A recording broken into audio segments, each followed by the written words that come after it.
Experience 11 days of Grand Europe trip with easy EMI of rupees 25,000 only with GT Holidays, South India's #1 travel brand. இப்போ ஒரு பெரிய production house நீங்க எடுத்தீங்கன்னா 200 கோடி 300 கோடியில் ஒரு படம் பண்றாங்க. இதே 5 crore 10 crore ஒரு நல்ல கான்டென்ட் ட்ரிவன் ஃபிலிம் வந்து ஒரு இண்டிவிஜுவல் ப்ரொடியூசர் பண்ணியிருப்பார். அவரால் அந்த சேட்டலைட் டிஜிட்டலுக்குள்ள பெனட்ரேட் பண்ண முடியாம இருக்கலாம். ஆனால் இவர் ஈஸியாக பண்ணிவிடுவார். ஒரு போர் தொழில் மாதிரி ஒரு படம் வந்து உங்களுக்கு 50 கோடிக்கு மேலே பண்ணுது, இல்லை ஒரு மாவீரன் மாதிரி படம் வந்து ஒரு 80 crores கிட்ட ஒரு பண்ணுது, இல்லை மாமன்னன் மாதிரி ஒரு படம் ஒரு 55 அந்த மாதிரிலாம் பண்ணுதுன்னா சீரியஸ்லி இங்கே இருக்க ஆடியன்ஸ் வந்து மாவீரன் probably is my biggest example சொல்லுவேன். ஒரு பெரிய நடிகரை வச்சு எடுத்த ஒரு முக்கியமான படமாகவே நான் பார்க்குறேன் இந்த வருஷத்தில்.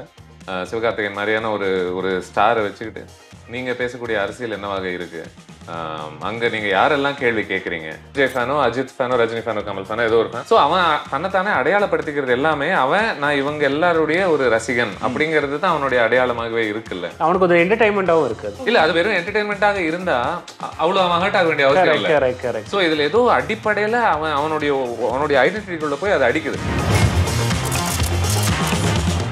வருஷத்தில் இருக்க 365 நாளும் பாக்ஸ் ஆஃபீஸ் போய் தான் பேசியிருப்பாங்க. படம் ரிலீஸ் ஆன அன்றைக்கி ரிவ்யூ பார்ப்பாங்க, செகண்ட் டே பார்த்தா ரிவ்யூவே மறந்துடுவாங்க. வாரம் டங்கி சலார் ரிலீஸ் ஆகிருக்குன்னா ரிலீஸ் ஆனப்போ என்ன கேட்குறாங்க, ஷாருக் கானுக்கு வந்து 2000 crores வந்துருச்சு, அப்போ டங்கியும் 1000 crores வந்துருமா அப்படின்னு கேட்குறாங்க. ஸோ அந்த ஃபஸ்ட்டு டேயே அந்த படம் எப்படி இருக்குங்கிறது ஒரு 3 hours முடிஞ்சிருது. ஆதன் சினிமாவில் அனைவருக்கும் ஒரு பெரிய வணக்கம் அண்ட் வெல்கம் டு ஷோ. இன்னைக்கு என் கூட இருக்க எல்லாரையும் நான் சொல்லணும் அப்படின்னா சோசியல் மீடியாவில் எல்லாரையும் தனித்தனியாக கொண்டாடிக்கிட்டு இருக்காங்க. இன்னைக்கு எல்லாரையும் எங்களோட செட்டில் வச்சு பார்க்குறப்ப ரொம்ப சந்தோஷம். எதுக்காக இந்த ஒரு மீட்டிங் அப்படின்னா 2023 கிட்டத்தட்ட ஒரு 240 படங்கள் ரிலீஸ் ஆயிருக்கு. நிறைய பாசிட்டிவ் ரெஸ்பான்ஸ், சில கலவையான விமர்சனங்களும் வந்திருக்கு. நிறைய விஷயங்கள் பேசி நாங்கள் இன்னைக்கு டிஸ்கஸ் பண்ண போகிறோம். ஸோ என் கூட வந்து Ramesh Bala sir, Rajasekar sir and Sudhir bro அப்படின்னு தான் சொல்லணும். வணக்கம் வணக்கம், வெல்கம். ஏன்னா எல்லா படங்களையும் நீங்கள் கரைச்சி குடிச்சிருக்கீங்க. ஸோ எங்கேயாவது ஒரு இடங்கள்ல வந்து உங்களோட பாயிண்ட்டை வந்து நீங்கள் வெளிப்படுத்துகிறப்போ நாங்கள் ரசிச்சுக்கிட்டு தான் இருப்போம். அதை தான் இன்னைக்கு நான் இங்கே பண்ண போகிறேன். எங்கிருந்து நான் ஆரம்பிக்கணும் அப்படின்னு நினைக்கிறேன் அப்படின்னா, நம்ம இப்போ கூகுளில் போட்டு 2023 தமிழ் படங்கள் அப்படின்னு போட்டோம் அப்படின்னா விக்கிபீடியாவே ஒரு மாதிரியான ஒரு காலம்ல வந்து ஒரு அடிச்சிடறாங்க, ஒரு 10 படங்கள் அடிச்சிடறான். எந்த மாதிரியான படங்கள்னா வேர்ல்டு வைட்ல வந்து ஹைல கிராஸ் பண்ண படங்கள் அப்படின்னு சொல்லி போட்டு ஃபர்ஸ்ட் படத்துல லியோன்ற ஒரு நேமை வந்து ஒரு பிராண்ட் வந்து அவங்களே வந்து நியமிச்சிட்டாங்க. இன்னைக்கு காலையில இருந்து அதுதான் கொஞ்சம் பரபரப்பாகவும் போயிட்டு இருக்கு. ஸோ அந்த ஒரு லிஸ்ட் நீங்க எப்படி பாக்குறீங்க அப்படின்றதான் முதல்ல 5 படங்கள் மட்டும் நான் சொல்லிடுறேன். லியோ, ஜெயிலர், பொன்னியின் செல்வன் 2, வாரிசு, துணிவு.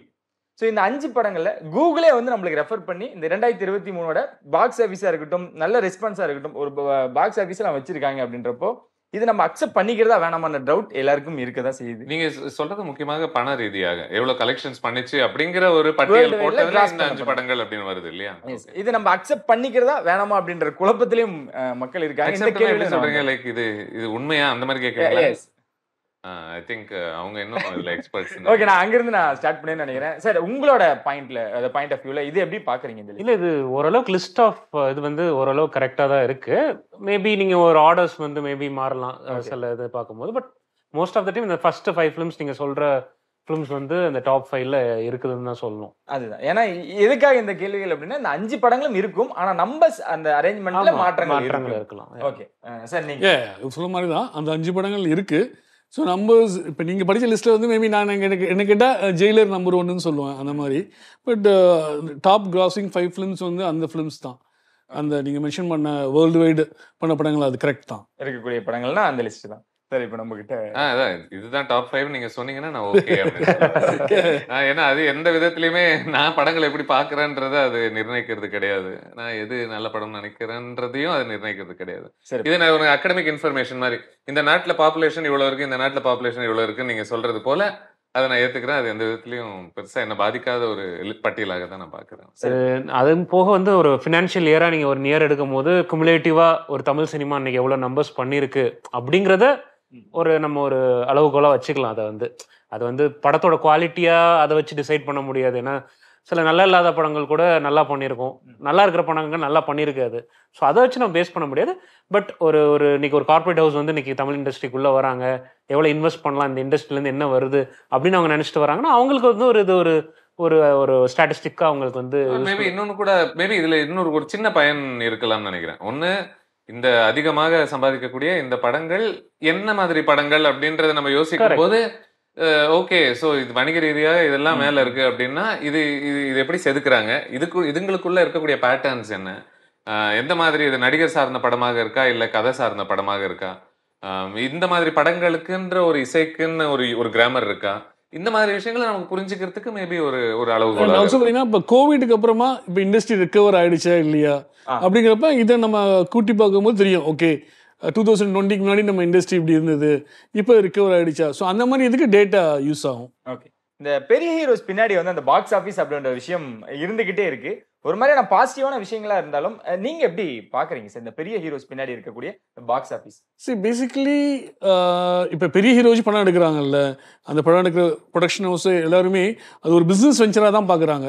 சரி, இப்போ நம்ம ரஜினிகாந்த் வச்சு படம் எடுக்கிறோம், விஜய் அஜித் வச்சு படம் எடுக்கிறோம்னா இவ்வளோ கோடி இன்வெஸ்ட் பண்ணுறோம், இவ்வளோ கோடினா எல்லாமே கார்பரேட்டாக இருப்பாங்க பெரிய. ஏன்னா அவங்க மோஸ்ட்லி 99% அவங்க கோல் வந்து ப்ராஃபிட்டபிலிட்டி, பிஸ்னஸ் அந்த மாதிரி தான் இருக்கும். பெரிய ஹீரோஸ்க்கும் நம்ம படங்கள் வந்து நிறைய அதிகம் சம்பாரிச்சுன்னா அவங்களும் பார்த்தீங்கன்னா இப்போ 100 கோடின்னு சம்பளம்ன்றாங்க, இப்போ 200 கோடி சம்பளம்ன்றாங்க.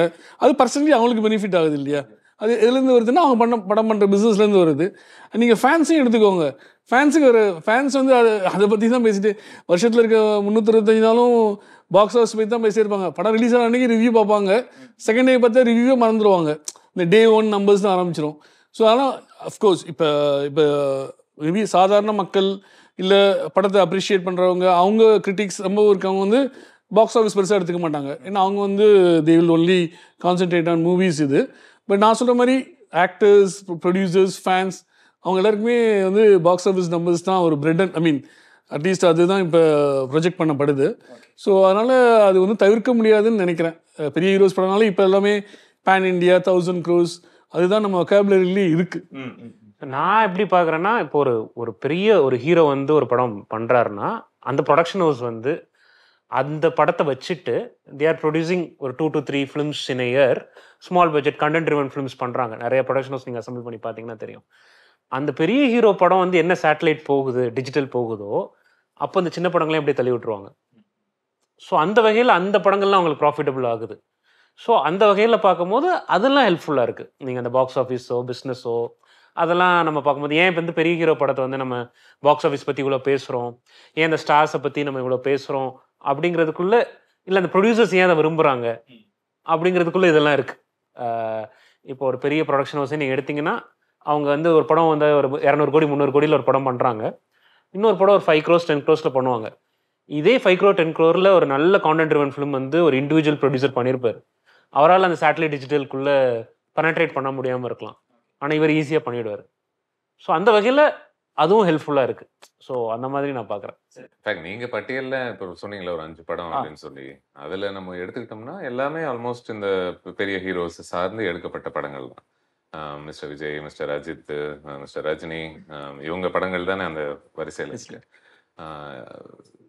என்னைக்குமே இவங்களை வச்சு படம் எடுக்கும் பொழுது ஒரு கதையோ இல்லை ஒரு உண்மையான ஒரு நியாயமான அரசியலை பேசுவதோ அதெல்லாம் பெருசா நடக்குமான்ற கேள்விகள் இருந்துகிட்டே இருந்திருக்கு.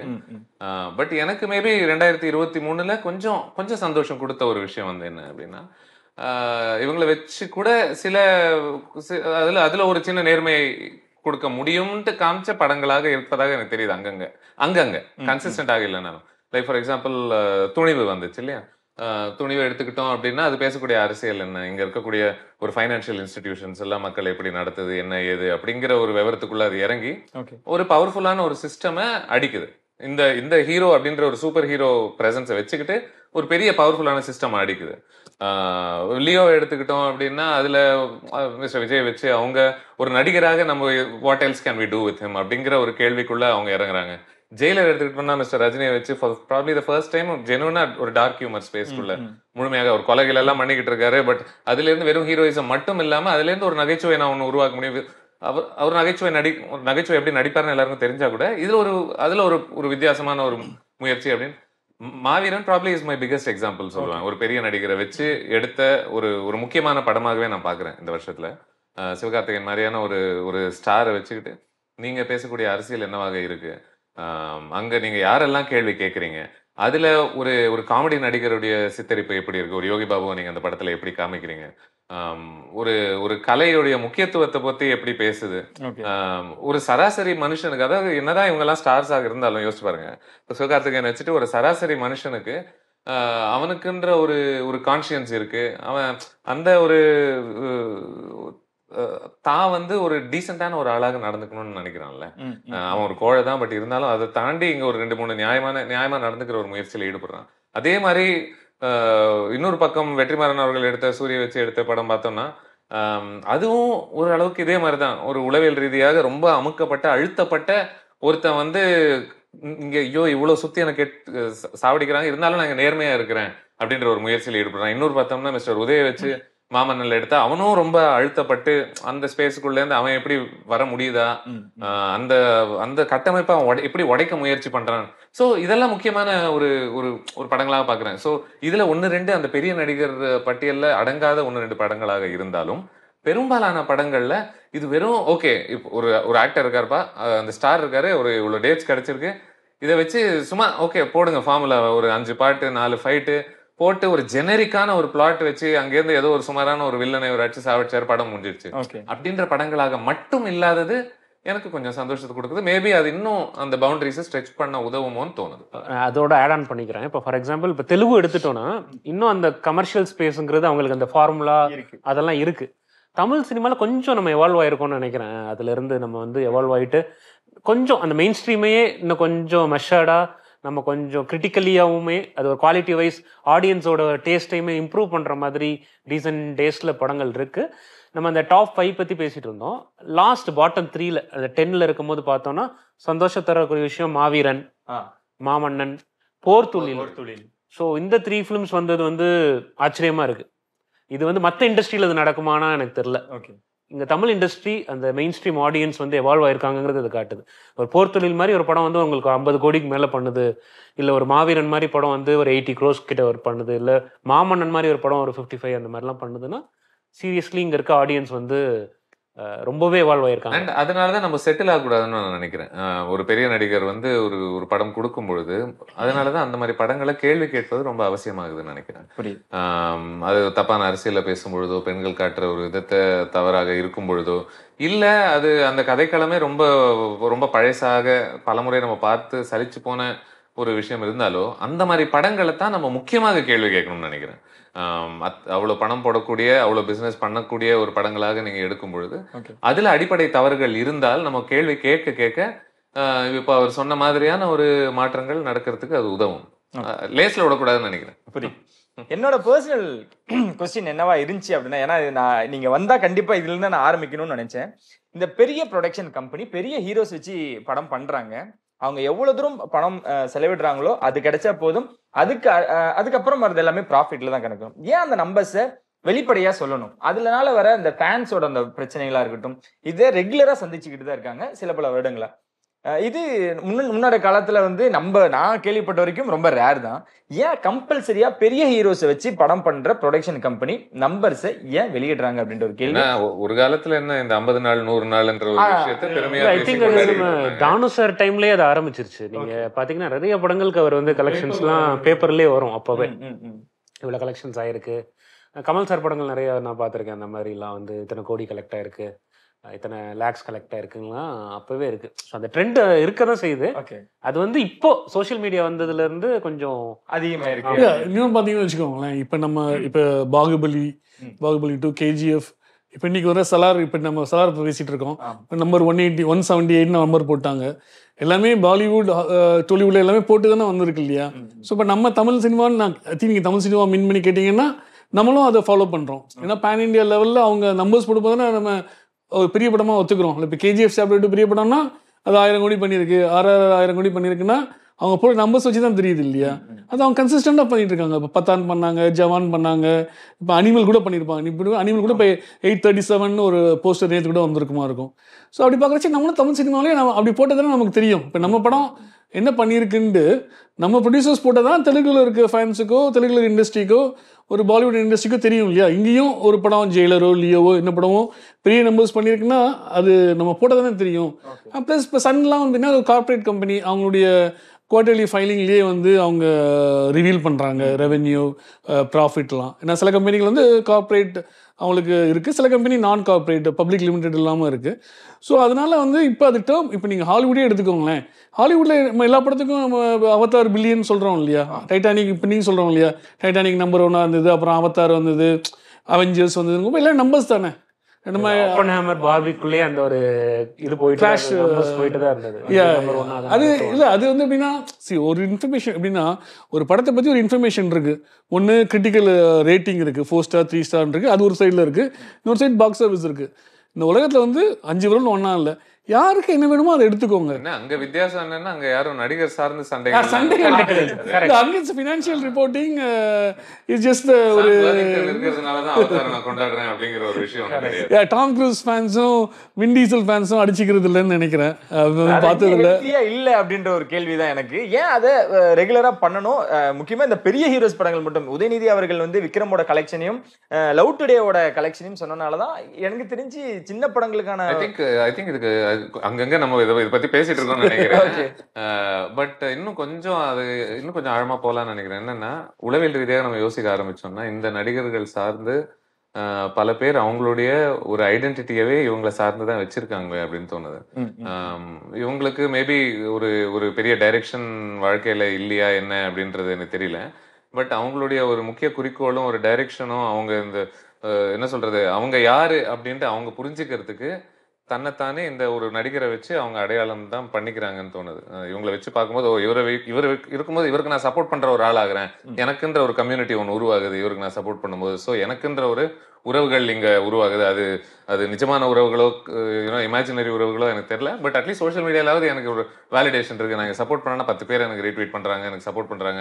ஸோ இங்க ஒரு விதமான ஒரு குடும்பம் எனக்கு அமையுது, இங்கேயாவது எனக்கு ஒரு சென்ஸ் ஆஃப் பிலாங்கிங் இருக்கே அப்படிங்கிறது வந்து நம்ம சமுதாயத்தை பொறுத்து எந்த மாதிரி ஒரு கமெண்ட்ரி நம்ம யோசிக்கணும். இவங்களுக்கு அங்கதான் ஒரு பிலாங்கிங்கே ஃபீல் ஆகுது அப்படின்னா அப்போ நிஜமாவே சமுதாயத்திலையும் வாழ்க்கையிலையும் வேலைகள்லையும் அவங்களுக்கு நம்ம எந்த மாதிரி ஒரு ஸ்பேஸ் கிரியேட் பண்ணி வச்சிருக்கோம், அவங்க என்னவா இருக்காங்க.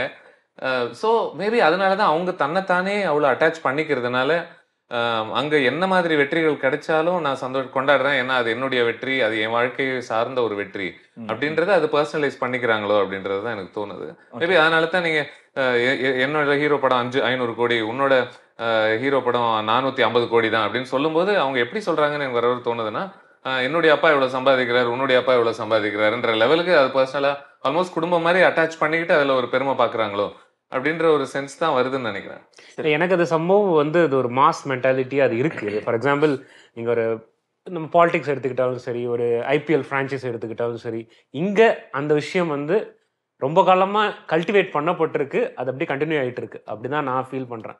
ஸோ அது வந்து சினிமாலன்னு இல்லை, அது நீங்க எல்லா துறையுமே எடுத்துக்கிட்டீங்கன்னா அது ஒரு சிஎஸ்கேனா அதுக்கு ஒரு இது இருக்கு. நீங்க அந்த அளவுக்கு கிளாஷ் வந்து அதுவும் அந்த ஐடென்டிட்டி நான் யாருன்னா நீ இப்போ பல பேர்கிட்ட நம்ம போயிட்டு நீ யாரு அப்படின்னு கேட்டா அவன் தன்னைத்தானே பத்தி பேசிக்கிறதோட என்ன சொல்றான், நான் சிஎஸ்கே ஃபேன், கரெக்ட், விஜய் ஃபேனோ, அஜித் ஃபேனோ, ரஜினி ஃபேனோ, கமல் ஃபேனோ, ஏதோ ஒரு ஃபேன். சோ அவன் தன்னைத்தானே அடையாளப்படுத்திக்கிறது எல்லாமே நான் இவங்க எல்லாருடைய ஒரு ரசிகன் அப்படிங்கிறது தான் அவனுடைய அடையாளமாகவே இருக்குல்ல. அவனுக்கு ஒரு என்டர்டைன்மெண்டாவும் இருக்கு. அது வந்து அது வெறும் என்டர்டைன்மெண்டாக இருந்தா அவ்வளவு அவன் ஹர்ட் ஆக வேண்டிய அவசியம் இல்லை. சோ இதுல ஏதோ அடிப்படையில அவனுடைய ஐடென்டிட்டிக்குள்ள போய் அதை அடிக்குது. அப்போதான் அவனுக்கு அதுல கோவம் வருது. என்ன நீ என்ன பெரிய அதுவா நீ எங்கால இப்படி சொல்லலாம், நான் உங்கால திட்டுவேன் அப்படி இப்படின்ட்டு அவ்வளவு பர்சனலா எடுத்துக்கிறான். அவன் அண்ணனை திட்டின மாதிரி அவன் எடுத்துக்கிறான்ல. இல்லை இன்னொன்று பார்த்தீங்கன்னா இப்போ நம்ம இருக்குது இப்போ லாஸ்ட் 20 குளோபலைஸ் வேர்ல்டு அப்படி இருக்கும்போது நம்பர்ஸ் சக்ஸஸ் வந்து நம்பர்ஸால தான் மெஷர் பண்ணுறோம் இல்லையா. எல்லாத்துலேயுமே எந்த ஃபீல்ட்லையுமே நீங்கள் சக்ஸஸ் வெறுமன குட் பேடுன்னு சொல்கிறத விட ஒரு குவான்டிஃபைபிள் இன்ஃபர்மேஷன் இருந்தால் அதுக்கு ஒரு தரவுன்னு சொல்கிறோம் இல்லையா. அப்போ அந்த தரவுங்கிறது வந்து இது ஒரு பெரிய பேராமீட்டராக இருக்குது. இந்த 1000 கோடி 500 கோடி பாக்ஸ் ஆஃபீஸுங்கிறது ஓகே, இந்த படத்தோட சக்ஸஸ் வந்து ஸ்டார் சக்ஸஸ் எல்லாமே ஒரு குவான்டிஃபைபிள். சும்மா இப்போ நான் வந்து ஒரு ஸ்டாரை வந்து பெரிய ஸ்டார் சொன்னோன்னா அதுக்கு என்ன ப்ரூஃப் இருக்குது, அவர் படம் வந்து இவ்வளோ கோடி பண்ணியிருக்கு. ஸோ பேசிக்லி நீங்கள் இந்த உலகமே வந்து பார்த்தீங்கன்னா இட்ஸ் குவான்டிஃபைபிள் டேட்டா ஏதாவது இருக்கணும், அப்போ தான் அதை ஒத்துப்பாங்க அந்த மாதிரி. ஸோ வளர்ச்சியே இந்த ஒரு குவான்டிட்டி அப்படின்னு பார்ப்பதும் ஒரு நடிகருடைய வளர்ச்சியே அவன் வந்து ஸ்டாராக போய் முடிவு ஆவதும் அதை தான் நம்ம ஆக்சுவலி கேள்வி கேட்கணும்னு நினைக்கிறேன். அங்கதான் பல சிக்கல்கள் இருக்கும்னு எனக்கு சில டைம் தோணும். அதாவது ஒரு நான் நல்ல நடிகர் அப்படின்னா, நீ ஏன் நல்ல நடிகர்னா எனக்கு இத்தனை பேர் வந்து என்ன பாக்குறாங்க அப்படிங்கிற ஒரு விஷயம் ஒண்ணு இருக்குல்ல. நான் நட்சத்திரம் ஆவது தான் நடிகனுடைய ஒரு குறிக்கோளாக இருக்கணும்ன்றதை தான் ஐ திங்க் உடைச்சாலே கொஞ்சம் பெட்டர் ஆகும்னு நினைக்கிறேன். சூழலும் சினிமாவும் கண்டிப்பா. சமுதாயம். இப்போ இந்த வாரம் டங்கி சலார் ரிலீஸ் ஆயிருக்குன்னா, ரிலீஸ் ஆனப்போ என்ன கேட்குறாங்க, ஷாருக் கானுக்கு வந்து 2000 crores வந்துருச்சு, அப்போ டங்கியும் 1000 crores வந்துருமா அப்படின்னு கேட்குறாங்க. இப்போ பிரபாஸ் வந்து அவங்கெல்லாம் பார்த்தீங்கன்னா ஏற்கனவே 1000 crores பாகுபலி அதெல்லாம் இருக்குது. இப்போ பிரபாஸ்க்கு அடுத்து ஸோ அந்த ஃபஸ்ட்டு டேயே அந்த படம் எப்படி இருக்குங்கிறது ஒரு 3 hours முடிஞ்சிருது. லேட் ஈவினிங் பார்த்தீங்கன்னா அந்த சாதாரண மக்களே கூட கேட்பாங்க. இது வந்து என்ன சொல்கிறது, சோஷியல் மீடியா. ஏன்னா இப்போ டிவி நியூஸ்லேயே கூட சொல்ல ஆரம்பிச்சிட்டாங்க, பேப்பரில் போடுறாங்க, பேப்பரில் நியூஸாக வருது ஒரு படம் பாக்ஸ் ஆஃபீஸ் நம்பர், டிவி நியூஸ்லேயே வருது. ஆக்சுவலி ஐ திங்க் படம் ஒரு பக்கம்னா, ஏன் ஒரு பாட்டு வந்தாலே அதுக்கு YouTube million news, million news. நாங்க தான் அண்ட் இது அந்த ப்ரொடக்ஷன் ஹவுசஸும் மார்க்கெட் பண்றவங்களும் அவங்களும் அதை தானே செய்யறாங்க. இல்ல எனக்கு அது எப்படி இந்த தோணுதுன்னா, நம்பர் அடிச்சேன் அந்த நம்பர் அடிச்சேன் அப்படின்றது. இப்போ அதுக்குள்ள ஐ திங்க் ரீசெண்டா மிஸ்டர் சந்தோஷ் நாராயணன் பேசிட்டு இருக்கும்போது அவர் தான் சொன்னாரு, அதுக்குள்ளேயே ஒரு பெரிய மேனிபுலேஷன். சோ அது எதை வச்சு நீங்க அது ஒரு நியாயமான ஒரு அளவுகோலாக நீங்க எடுத்துக்கிட்டு, ஒரு கொண்டாடப்பட வேண்டிய அளவுகோலாக எடுத்துக்கிட்டு அதுல சந்தோஷப்படுறதுக்கு என்ன, அதாவது அவரே பாம்பு வைப்பாரா அவரே எடுப்பாரான்னு முதல்ல சொல்ற மாதிரி அவங்களே ஏத்துட்டு அவங்களே அதை பத்தி கொண்டாடும் பொழுது இங்க வெளியில இருக்கிறவன் தான் வந்துருச்சுன்னு அவன் சந்தோஷப்படுறான். பட் அதுல சந்தோஷம் உண்மையா அதுல இருக்கா, இல்ல நிஜமாவே அந்த பாட்டு உனக்கு பிடிச்சு போய் நீ எப்ப பாரு அதை பாடிக்கிட்டே எங்க போனாலும் அதை கேட்டுக்கிட்டே அது கூட நீ ஒரு அனுபவம் அதுல இருக்கா சந்தோஷம்? இல்லை எனக்கு அதான் அது மார்க்கெட்டிங்காகவும் அது இருக்குன்னு சொல்லலாம். ஏன்னா சில படங்கள் அந்த கான்டென்ட்டை வச்சு ஓடுறதுங்கிறது ஒரு விஷயம், இன்னொன்று அந்த நம்பர்ஸ் வச்சே ஓடுது. ஓகே, இத்தனை பேர் படம் பார்த்துருக்காங்களா, அப்போ இந்த படம் நம்ம போய் பார்க்கணும், இவ்வளோ க்ளோஸ் கலெக்ட் பண்ணியிருக்கா, நம்ம போய் பார்க்கலாம் அப்படின்னு ஒரு இது இருக்குது. ஃபார் எக்ஸாம்பிள் இப்போ இங்கே இருக்க நிறைய ஸ்டார்ஸே இருக்காங்கல்ல, இங்கே படம் நல்லா ஓடுறப்போ நாளைக்கு அந்த படம் வந்து ஹிந்தியில் டப் பண்ணுறாங்கன்னு வச்சுக்கோங்களேன், அங்கே படம் ரிலீஸ் ஆகும்போது யார் நடிச்சிருக்கா, இன்னும் அங்கே வந்து தமிழில் வந்து ஒரு சூப்பர் ஸ்டார் அவர் வந்திருக்கு, அவர் நடிச்சிருக்க படம், அப்போ அங்கே ஒரு பிஸ்னஸ் ஓப்பன் அப் ஆகுது. இப்போ அவர் சொன்னார் சாங்ஸ்லாம் சொல்லிட்டு இருந்தார்ல, இத்தனை ஸ்ட்ரீம்ஸ் நடந்திருக்கா, இத்தனை பேர் கேட்டிருக்காங்களா அப்படின்னு அங்கே ஒருத்தன் கேட்குறான், ஃபாரின்ல ஒருத்தன் கேட்குறான். ஸோ அந்த மாதிரி மார்க்கெட்டிங்காகவும் இது யூஸ் ஆகுது அப்படின்னு நினைக்கிறேன். இல்லை இன்னொன்று எடுத்துக்கோங்க, இப்போ ஹாலிவுட்டில் பப்ளிகேஷன் இருக்கு இல்லையா, இப்போ காம்ஸ்கோர் இருக்குது, இந்த வாரம் சலார் ரிலீஸ் ஆயிருக்கு, ஃபஸ்ட்டு டேயே 180ன்றாங்க, 3 நாள் இருக்குது, 3 நாளைக்கு 400 கோடின்னு வச்சுப்போமே. அவன் குளோபலாக ஒரு லிஸ்ட் போடுவான் காம்ஸ்கோரில். அங்கே இருக்குது இப்போ அக்வாமேன் ரிலீஸ் ஆயிருக்கு அமெரிக்காவில், அப்படி போட்டு இது எங்கேயோ வரும்னு வச்சுக்கோங்களேன், டாப் 3 top 4. இப்போ அமெரிக்காவிலேருந்து அவங்க காம்ஸ்கோரில் போடும்போது இப்போ அமெரிக்கன் எல்லாம் world wide Hollywood reporter rate எல்லாம் பார்ப்பாங்க. பார்க்கும்போது என்னடா பேர் ஏதோ சலார்னு பேர் இருக்குது, இது வாங்கா அது மாதிரி இங்கிலீஷ் பேர். அப்போ நம்ம படம் எப்படி தெரிய வரும், நம்ம படம் அந்த காசு பண்ணி அது டாலர்ஸில் கன்வெர்ட் பண்ணி அது டாப் 5 top 10 வரும்போது தான் அமெரிக்கன்ஸுக்கே தெரிய வரும். இப்போ அமெரிக்கன்ஸுக்கே இந்தியாவை பற்றி நிறைய தெரியல, இந்தியன் மூவிஸ் தெரியலன்னா நம்ம படம் இப்போ இப்போ இப்போ டங்கி அண்ட் சலார் ரெண்டுமே நார்த் அமெரிக்கா டாப் 10 இருக்குது. அது இப்போ ஹாலிவுட் லிஸ்ட்டாக வந்துட்டு இருக்கு இந்த வாரத்துக்கு. நம்ம அந்த நம்பர்ஸ் பண்ண போய் அந்த நம்பர்ஸை ரிப்போர்ட் பண்ண போய் தெரிஞ்ச போய் தான் நம்ம அமெரிக்காலே தெரிய வர்றோம். வேர்ல்டு வைடு இப்போ ஆஸ்திரேலியா டாப் 10, யூகே டாப் 10னா அங்கே இருக்க மனுஷங்க மெயின் ஸ்ட்ரீம் மக்கள் நம்ம படத்தை இன்னும் பார்க்க ஆரம்பிக்கல. நம்ம என்ஆர்ஐ டயஸ்போரா தான் பார்த்துட்டு இருக்காங்க. But this way of at least ஒரு ஃபெமிலியரைசேஷன். இப்போ ஆர்ஆர்ஆர்லாம் அமெரிக்காவில் நல்ல ஆஸ்கர் வரைக்கும் போச்சு இல்லையா, ஒரு நல்ல பேர் வந்தது. ஸோ அட்லீஸ்ட் மக்களுக்கு ஒரு ஃபெமிலியாரிட்டி வரும். இந்த மாதிரி நம்பர்ஸ் ரிப்போர்ட் பண்ணும்போது ஓகே இந்த படம் வந்து ஒரு $100 மில்லியன் பண்ணியிருக்கு, அவங்க 1 பில்லியன் பண்ணுறாங்க, அவ்வளோ பண்ண முடியாது நம்மளால். அட்லீஸ்ட் நம்மளும் அந்த லிஸ்ட்டில் எங்கேயாவது ஒரு இடத்துல இருப்போம். இப்போ பார்த்தீங்கன்னா ராட்டன் டொமேட்டோஸ் நீங்கள் இப்போ ஓப்பன் பண்ணி பார்த்தீங்கன்னா லியோ வந்து நிறைய பாப்புலர் கிரிட்டிக்ஸ் ரிவ்யூ பண்ணியிருக்காங்க. அது not just because of Leo வந்து ஒரு படம் வந்து இங்கே வந்திருக்கு நல்லா இருக்குது அப்படிங்கிறதும் ஒரு ரீசனாக இருக்கலாம். இன்னொரு டைம் அந்த படம் வந்து ரெண்ட்ராக்ல வந்து அது காம்ஸ்கோரில் டாப் 5ல் லிஸ்ட் ஆகும் போது அப்போ பார்க்குறாங்க ஓகே இந்த படத்தை ரிவ்யூ பண்ணணும் நம்ம அப்படின்னு சொல்லி நிறைய பப்ளிகேஷன்ஸ் ரிவ்யூ பண்ணியிருந்தாங்க. நீங்கள் இப்போ எடுத்து பார்த்தீங்கன்னா தெரியும் பாப்புலர் கிரிட்டிக்ஸ் எல்லாம் ரிவ்யூ பண்ணியிருக்காங்க. So it helps. அது